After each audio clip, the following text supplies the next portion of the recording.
पैर में कब चोट लगी मुझे पता ही नहीं चला। अब मेरा वुंड हील नहीं कर रहा है। डायबिटीज़ पेशेंट में ये बहुत कॉमन प्रॉब्लम है जो हमें देखने को मिलती है। शुगर कंट्रोल नहीं होने पे आपको किसी भी तरह से अगर चोट लग जाती है तो उस घाव को वुंड को भरने में काफ़ी टाइम लगता है और यहाँ पेशेंट बहुत परेशान हो जाते हैं। उन्हें कई तरह की एंटीबायोटिक दी जाती है, टैबलेट्स दी जाती है, बट उनका दर्द तकलीफ जलन ये बढ़ता ही जाता है और वो हम और प्राय आयुर्वेद में ऐसे ही पेशेंट हमारे पास आते हैं। अकॉर्डिंग टू आयुर्वेदा डायबिटीज यानी प्रमेय और मधुमेह में कफ दोष बिगड़ा हुआ रहता है। ये कफ दोष बिगड़ के अम्लता का कारण यानी एसिडिटी कारण बनता है।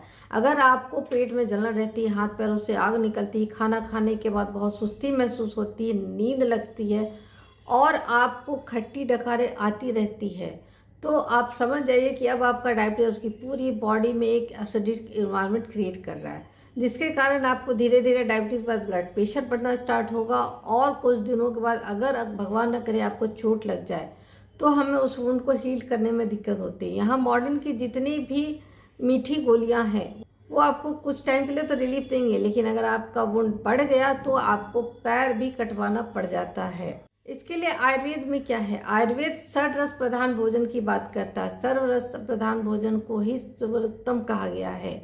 आप देखिए आपके खाने में मीठा तो है, खट्टा है, नमक है, कुछ मसाले होते हैं, बट बीटर यानी तिक्त रस बिल्कुल नहीं होता है।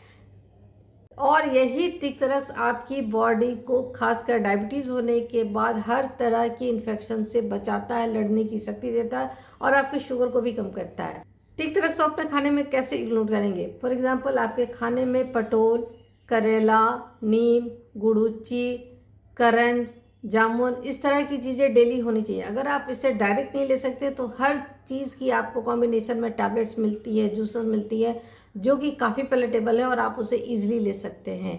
अगर आप सिर्फ मीठी गोलियों के ही चक्कर में रहेंगे तो आप धीरे धीरे किडनी डिजीज़ की तरफ बढ़ रहे हैं, फिर वो लीवर को इफेक्ट करेगा, हार्ट को इफेक्ट करेगा और फाइनली आपको मल्टी ऑर्गन फेलियर में घोषित कर दिया जाएगा, जिसके बाद आपकी सारी राहें बंद हो जाती हैं। इसलिए भारतीय शास्त्रों में आयुर्वेद में जो कहा गया है कि थाली में हर तरह का रस होना चाहिए, मधुर, अम्ल, लवण, कटु, तिक्त, कषाय। कषाय रस आप डेली ना भी खा पाएँ तो आपको तिक्त रस डेली जरूर खाना है। ये अवेयरनेस आज भारतीय जनता में होना बहुत ज़रूरी है क्योंकि डायबिटीज़ अब हर घर में हर किसी को हो रहा है।